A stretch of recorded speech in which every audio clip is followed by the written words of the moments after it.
लोगों के क्या लिखा हुआ है? स्थानीय मान और अंकित मान। स्थानीय मान निकालना सब लोगों को पता है? जी मैम। पता है ना अच्छी तरह से? लेकिन आज देखेंगे कि इन दोनों में अंतर क्या होता है। नवोदय के एग्जाम में आ सकता है ये कि कोई संख्या दे दी जाएगी और उसमें लिख दिया जाएगा कि फला अंक का स्थानीय मान निकालिए और उसका अंकित मान निकालिए, या दोनों का निकाल करके दोनों को घटा दीजिए, अंतर कर दीजिए या जोड़ दीजिए, ऐसा कुछ आ सकता है। ठीक, तो देखेंगे किसी भी अंक का जो अंकित मान होता है वो उस अंक के मान के यानी कि उस अंक के बराबर होता है।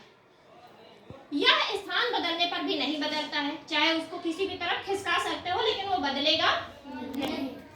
अब उसी जगह स्थानीय मान क्या होता है?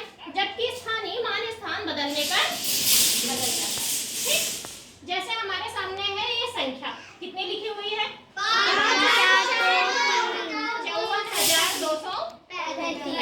54,235। अब आ जाए अगर पेपर में कि इसमें जो बीच में 2 लिखा हुआ है, 2 का आप स्थानीय मान निकालिए और अंकित मान निकालिए।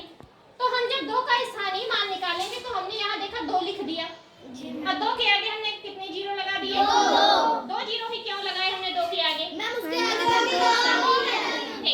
क्योंकि उसके आगे यहाँ पर 2 अंक लिखे हुए हैं, तो इसलिए हमने 2 के आगे 2 जीरो लगा दिए।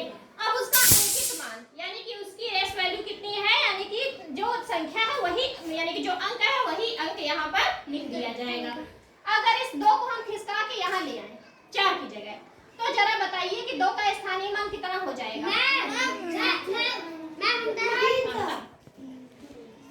2 को अगर हम यहाँ ले आए 4 को यहाँ करते हैं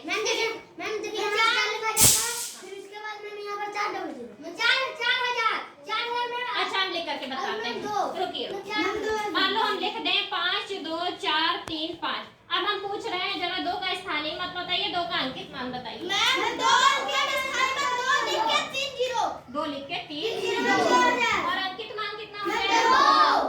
देखा अंकित मान नहीं बदला, स्थानीय मान बदल गया, 200 से कहाँ पहुँच गया? 2000 में।